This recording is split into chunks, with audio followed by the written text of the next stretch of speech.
Hello, lovely people. It is your brother Jonathan right here with you on Time with Joe. And I just want you to know that I will never stop working hard for you to have the best. That is why I keep bringing people who inspires you on this show. And today I have with me a wonderful leader. What's his role? What are his challenges? And what are the things that inspires him? These things are very important for us. So it's such an honor to have with me a beloved brother, a friend, or whatever I should say. He's going to mention his name for you, because over here we do things different. Maybe know who you are. Hi, Mr. Jonathan. So my name is Mahmoud and I'm currently the SG president here at RIT Dubai. So you are the SG president at RIT Dubai. What is SG? What does SG stand for? So SG is student government here, and it's to voice the concerns of all the students. Yeah. We have a lot of students here on campus that needs their concerns to be voiced. So this organization helps them reach senior management, helps them create some initiatives that they can observe and that can improve their student life here on our campus. So if I understood you right, you sound as the voice for the student. Yes. The whole role you play is to be the voice of the student. Exactly. Because there should be a way or a channel by which the students, both the shy ones, the loud ones, whoever has a concern, should have the concern being heard. And for that to happen, it must pass through the SG. Yeah. Without the SG, I think it will be kind of challenging, because the higher management might end up entertaining a whole lot of students, and they might not even be able to meet all of them in a day. So once the student body or the student organization is a setup, it acts in a form of receiving all these complaints and decides when it needs to get to the top management, yes, what really need to get to them and what doesn't need to get to them. Does that mean there are certain things that comes to you from students which you consider not valuable? Definitely not. For us, we try to take into account all the students, all their concerns, all their suggestions. If without this organization, you'd see each student would come up with a concern and try to send it to senior management, and then senior management will get overwhelmed, and at the end of the day, they wouldn't really resolve much. But when we have one organization that takes into account all the students, their concerns, and they try to set it in a way where we can deliver it in a smooth manner to senior management, it will help them focus on these concerns and try to come up with solutions regarding it. Obviously, what we try to do is to focus on all the concerns, and we don't put you don't prioritize others. We do prioritize some concerns when we see that there are serious concerns and that a lot of students bring it up. But what we try to do is to try to structure the concerns and see what we can deliver first to senior management, what they can start working on, and what can be worked on in the future. It's amazing. And do you enjoy doing it? Definitely. I've been really enjoying whatever. We shall get to that. I don't want it to swoop quickly into the challenges and the inspiration aspects of it. But I'm going to take you way back. Before you became the president of the SG, you were in high school before you got to the university. And I would like to know what your goals were at high school. Did you ever had any goal? Yes, my goal was just to graduate from high school. Oh, so that was the goal. And I believe that might be the goal of majority of whoever. Everyone, basically. So you achieved it? Yeah, I just tried to achieve entering the college of my interest. While I was in high school, actually when I was super young, I used to enjoy physics and math. I used to enjoy playing around with the toys, breaking them up and then compiling them.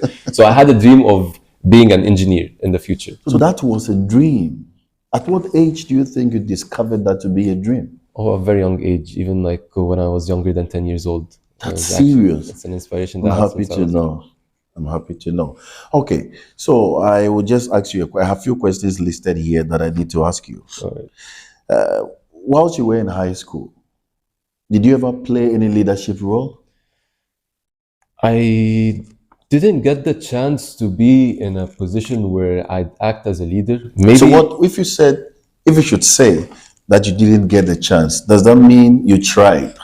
or you were waiting for the opportunity to come knocking on your door? Maybe I didn't try enough. I Sure. only had the opportunities where I'd like to lead a group is like in group projects. Whenever we had a group project, maybe I'd step it up and try to be the leader of this project. But I don't think when I was young, I took a step on trying to lead something bigger, Okay. you know. So you had the passion, and you did your best with whatever opportunity comes your way, being group assignments or whatsoever. Yeah. You decide to be the leader of the team to be able to come out with solutions and assist them with the ideas that you can. So at least you were a leader. Yeah. Yeah, sure. No matter, even if it was a group of 3 or 4, Yeah. and you had them, you were still a leader. So it started somewhere in high school, I would say. Yeah. That's good. I would also like to proceed and ask, must a leader or someone aspiring to be a leader have certain special characteristics? Definitely. You know, I used to talk about this a lot, even within my team. Yeah. And for a person to be a good leader, he must have a certain skills. I usually put the top 3 skills that are That you like have a leader should designed. prioritize. Sure. It's 3 points. First one is task delegation. A leader should be able to delegate tasks according to his team's capabilities. Okay. Who can achieve what in the time that is given, and who will find it difficult for them to achieve these tasks. Sure. So you need to be able to delegate the tasks and distribute the work evenly and fairly among the entire team, and for all the team to feel like they're contributing to whatever we're trying to achieve. I think this will be challenging. Yeah, it is very challenging, and it took some time to get it right, especially with me. The second point is dealing with people in general. You need to be able to deal with people. You need to be able to communicate with your team, to communicate with the people you're trying to send the message to, with the people you're trying to receive their message to. Sure. Yeah, you just gotta be able to understand the way people react to your communication and be able to adjust it accordingly. And the third point is being well organized. And when I talk about well organized, I don't mean like you need to have a neat desk or a neat office. Sure. No, being well organized is you need to have a structured thinking. You need to know how to prioritize your work. You need to understand how you can manage your time. And basically, when you are organized with your communication and the way you deal with stuff, it will help you a lot as a leader. It would help you a lot as a leader. I want to ask this question because I was, struck with this very question when you started listing the 3 priorities in relation to characteristics of a leader. You said the first point you gave, I think there might be challenges with the team members you are allocating the task to. Someone might think, has there been a challenge where someone thinks, I'm better off than the task you are giving me? Why didn't you give that task to this person and give me this? Because they don't see you seeing their capabilities, but they think that task befits them. And you be the leader think, no, this task should befit the other person and this befit you. Does that bring up conflict, or have you encountered that before? 100%. I did encounter it before. I mean, I can relate to myself encountering this problem. Usually, some of the times in previous works I'd usually sometimes receive some work that anyone can do. And I used to question myself, why do I have to do this work? Why can't I get some challenging work to do, or something that deserves my capabilities and what I'm capable of, let's say. But at a certain level, I just started realizing that this type of work actually helps me in a certain way. So you have to just trust the leader or trust the person who's giving you that work, that they know what they're doing. Maybe they're giving you this kind of work for you to focus on a certain skill that you need to obtain first before going into like more difficult tasks, let's say. So yeah, it's definitely a conflict that we face. So don't you also think then it becomes a priority to take the members or the team through a session whereby they will have to be trained in the form of being spoken to understand, knowing that these are common challenges with delegation of task? That's what you said. When it comes to delegation of task, because you know that it's a priority But that is what is going to make the work move smoothly for you. Don't you think we need to have a forum for these people even before they start their operations? A forum that teaches them even how they think and how they should think before they are set on the go to begin operations. The first step with you is to trust your leader, that whatever he does, anything he authorizes you to do, is not just because it is about you, but it's because of the growth of the company, of the team. Yeah. Don't you think that? Yes, certainly. In regards to task delegation, you also have to be smart when you're delegating tasks, trying to understand the capabilities, as I mentioned before, and also the most important thing that I didn't mention is understanding the weaknesses. Understanding the weaknesses. Yes. Okay. So when you're trying to delegate tasks, you're not trying to only give tasks where that person is only capable of achieving it because of his strength. Okay. Maybe you want to also give him another task that he has a weakness in, just for him to improve and grow. We don't want to just grow just as an organization. We want to also help the people inside the okay, that's great. And in regards to your point regarding like before delegating the tasks, we can have sort of workshops. Yes, definitely. Sure. We believe that workshops are really important, just to, explain everything to the team beforehand, before we start operations, on how we're going to operate, sure, what are kind of the tasks they are going to be expecting, why they are being selected, yes, for these particular tasks. Definitely. Yeah. Sure. We would also move on. I would like to know what actually attracted you to take the decision to be the SG president, because it is not a small task.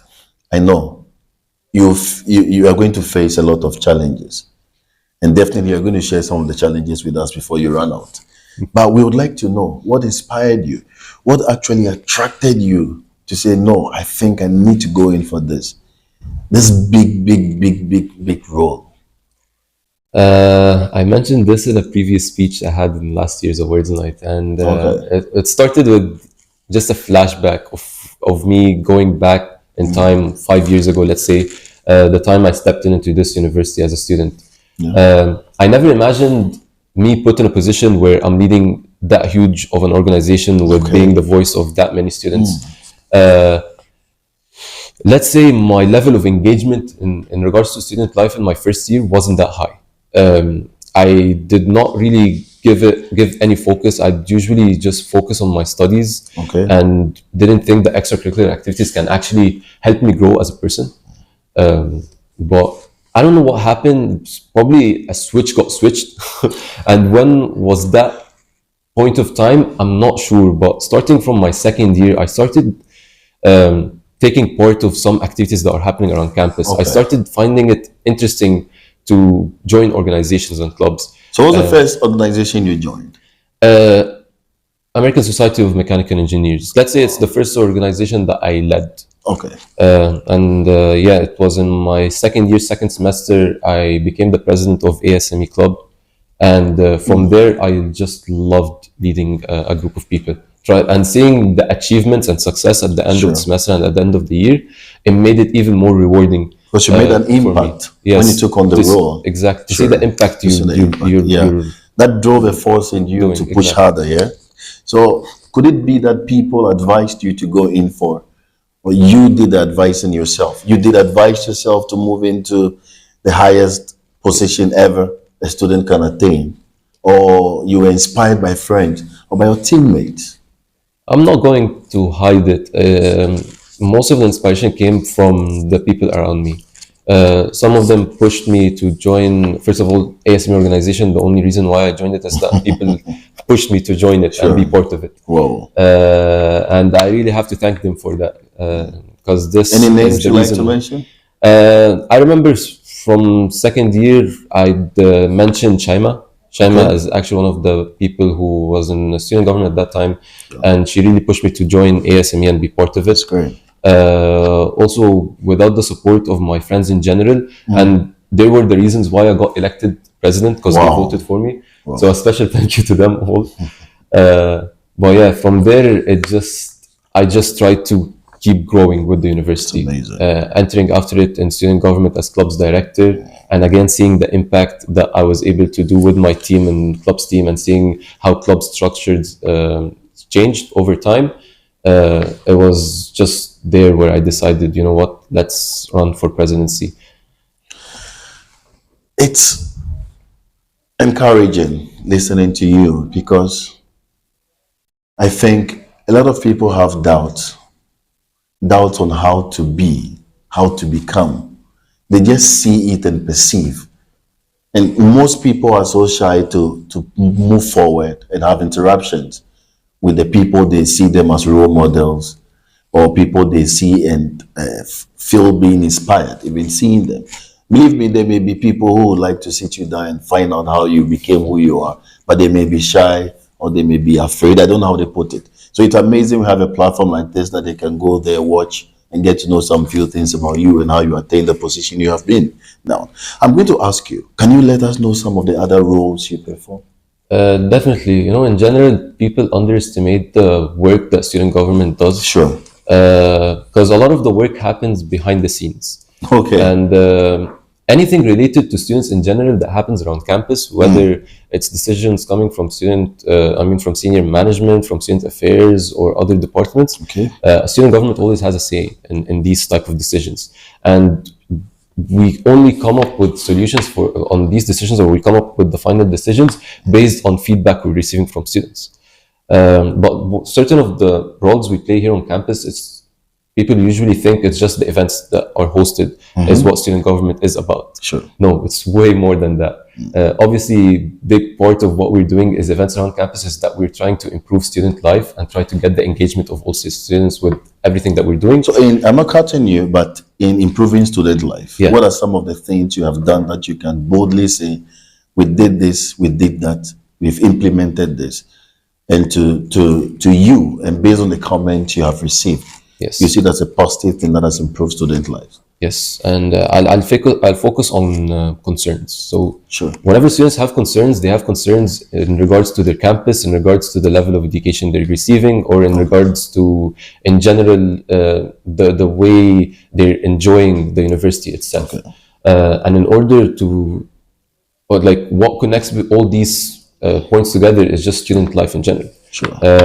And for us to achieve a good student life, we need to look into many aspects. First is we need to address the academic issues that they're facing and try to resolve them with senior management. The second thing is their engagement with the activities we're having in regards to athletics or the events that we have on campus. Thirdly is we try to come up with initiatives that will help us have a better campus. And a better campus means a better environment for us to study in, or to relax in, to chill in, even to spend most of our time as a university student. These initiatives could be in regards to sustainability. One of the main aspects that we need to focus on nowadays is being sustainable. That's a goal that UAE is trying to achieve within 2030, and they have another goal within 2050 that they want to achieve. So in order for us to have a sustainable campus, we need to focus on the sustainability initiatives that we're doing. Let's talk about the mental health of our students. That's something very important. Very important. We need to look into it. With the stress that we're feeling right now, is trying to find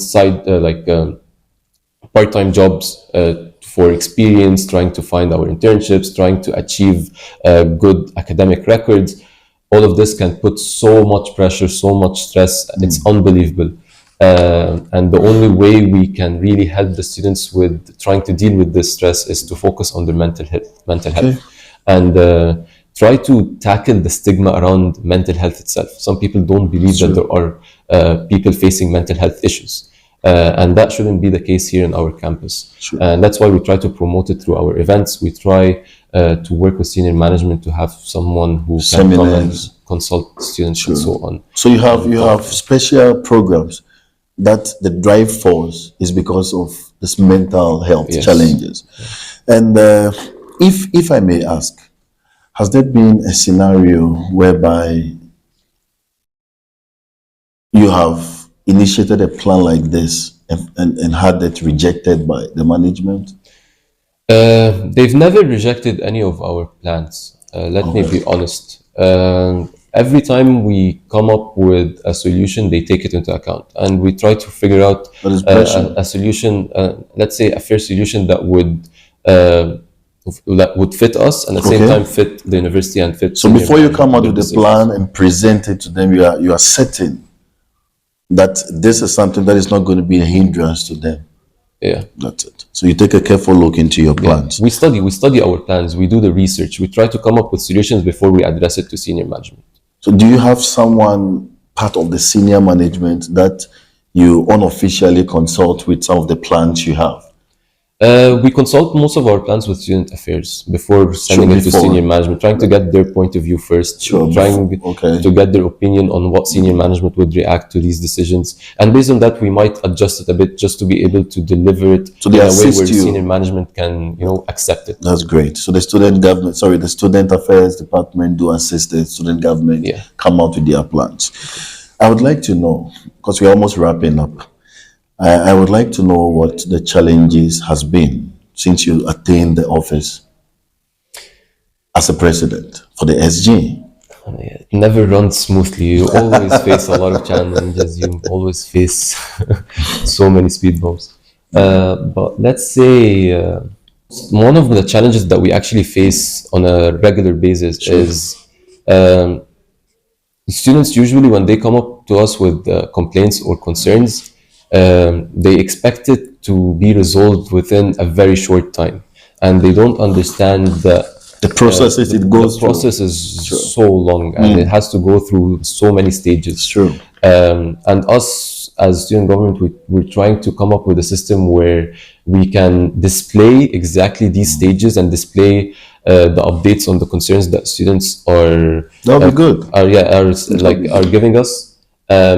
Soon there will be just like a tracker, it's like a tracker. Soon we will have a PoPrints page, where students can voice their concerns on it, and then they can see and track the updates on a regular basis. That's one thing that we're trying to improve on this challenge. But this is definitely one of the challenges we're facing. It's just some students are impatient with the response time that they're getting in regards to concerns. But they really need to understand that it usually doesn't happen, in one night. It usually takes time. It takes 2 years. So they need to give you at least some kind of patience. And we can promise them that we'll give them the updates on what's happening. I think that would also help limit that impatient attitude of theirs. That's just by the way. Do you have hobbies?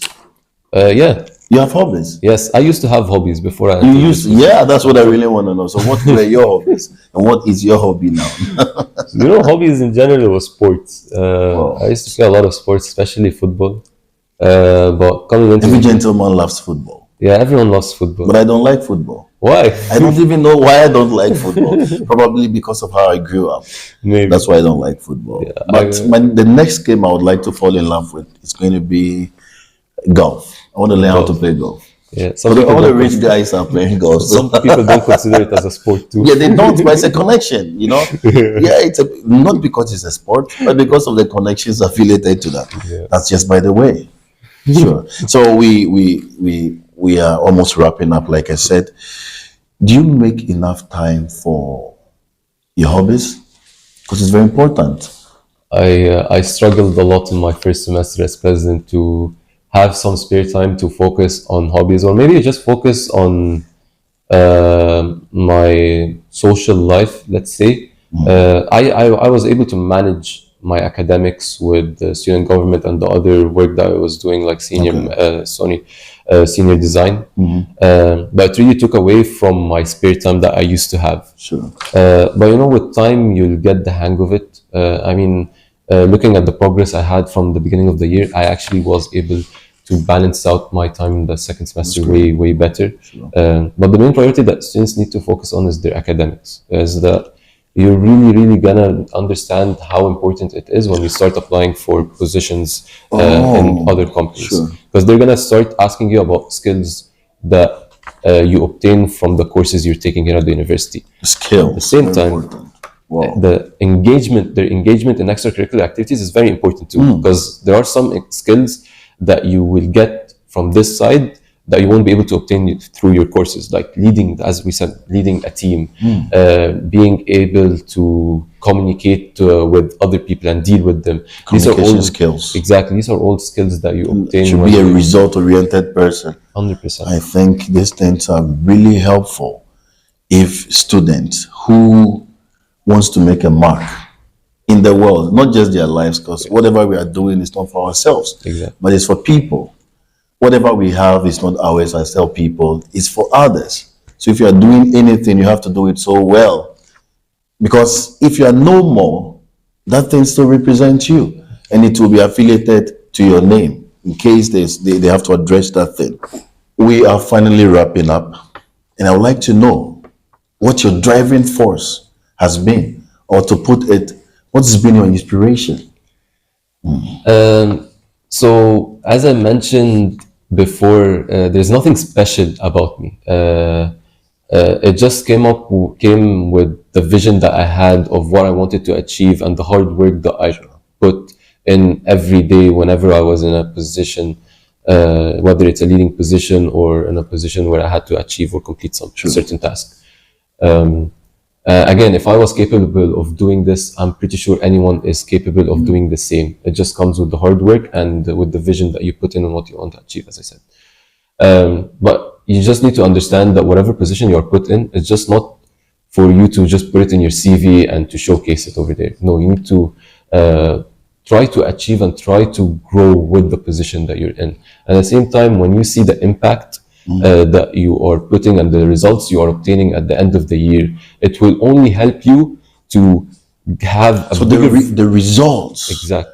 The result becomes also a driving force for you to keep pushing. That's exactly what pushes you every day. It's just seeing the results, seeing what you're capable of doing. So does that mean you can be eager with one thing, working hard without results? Yeah. Can you be working hard on something without results? Does that happen?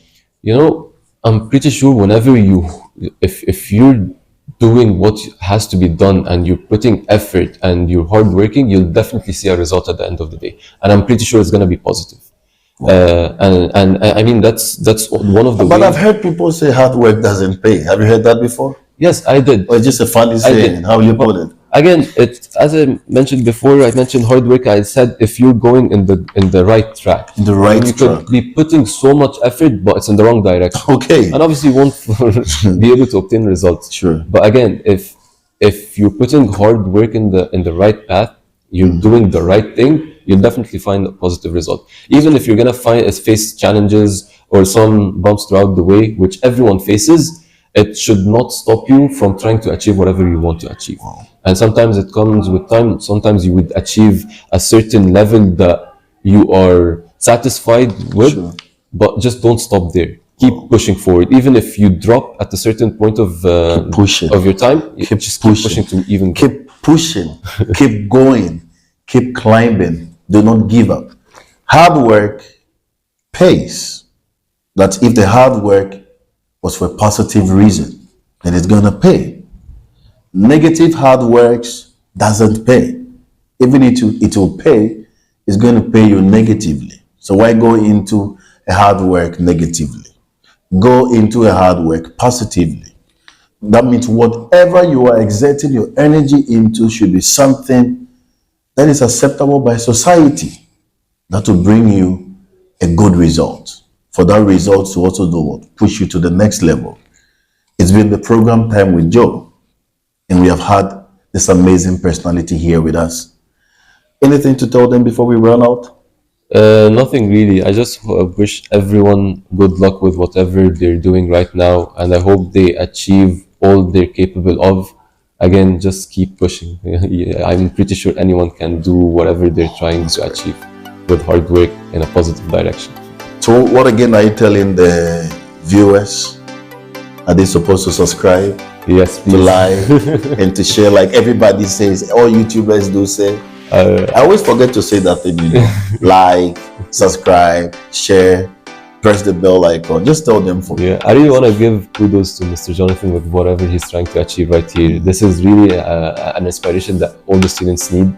And I believe this will be very, very helpful to everyone, especially me. Sure. So in order for you to be able to support him, to be able to get you this engagement and get you this inspiration, just make sure you try to follow him, share with your friends his channel, and make sure you like and subscribe. Thank you. You've heard from the president himself. Let us build a good culture for society. A good culture for the society. And together we stand in love. Always know it's Time with Joe.